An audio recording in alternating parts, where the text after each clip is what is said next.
As we all know, Donald Trump was recently elected, and you, as a first time home buyer, are probably wondering how the Trump presidency will impact you as a home buyer. These are 9 things that you need to be prepared for going into this new presidency. My name is Amy Brown. I'm a realtor in the Orlando area. If you're thinking of buying or selling in Orlando, please don't hesitate to reach out to me. I would love to assist you. I get people reaching out to me just like you all the time from all over the nation, moving down here to the Orlando Winter Garden area, and I absolutely love it. Let's dive right in. Number 1, this one might be counterintuitive, but you really need to prepare for rising mortgage rates. The mortgage rates are expected to increase due to anticipated inflation under Trump's proposed policies. This will lead to higher spending, higher demand. There'll be more money in Americans' pockets, which is good news for many, but inflationary on the short term, this would be a negative. The Fed will be watching inflation numbers carefully. Again, this is a short-term situation, and the experts are predicting sometime in 2025 that inflation will cool down. So you do need to, however, my number 2 item is to expect some moderate inflation. Policies like tax cuts and removal of taxes, that will increase people's disposable income, drive demand, and likely cause some inflation in the 2 to 3% range annually. So just know that going in. I would advise you to be cautious about refinancing. The current rates are so volatile, and the experts predict that they may stabilize in the low 6% range by 2025 or at some point in 2025. Wait for the rates to be lower before refinancing if you have a higher current mortgage rate. So just put that on pause for now. Be cautious.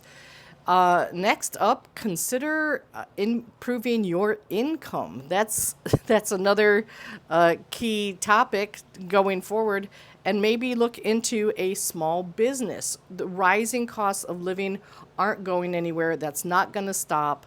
So maybe in addition to your hourly or your salary job, you would want to have a small business. I am encouraging both of my adult children to consider purchasing rental properties as their small business. So that is truthfully from a mom to her daughters what I am telling them. That's my advice for them. Next up, focus on reducing debt. Really, in particular, reducing high interest rate credit card debt.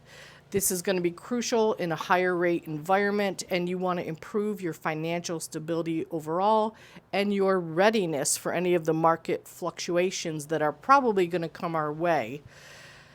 We want to look at also the potential impact of the Trump immigration policies. Of course, we have no idea what will happen. He did mention mass deportations, and if those do come to pass, those could lead to labor shortages, particularly in construction of new homes.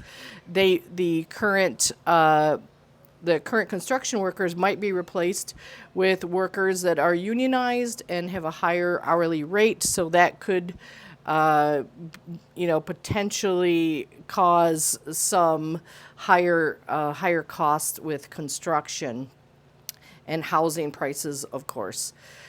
Next up, consider investing in the stock market. Trump's policies, he's going to be looking at deregulation, of course, and corporate tax cuts, which would stimulate the economy. So the expectation, at least, is that your 401k, your Roth IRA, those will increase and improve and grow faster than inflation. So if you are trying to save for a first home, consider looking into the stock market. The first place you should look, of course, is your job and whether they offer any kind of 401k. Here's a big one. Look for the housing deals now. The period between Halloween and New Year's is ideal for finding motivated sellers that might accept lower offers and might get you help with closing costs that you could use to buy down your interest rate.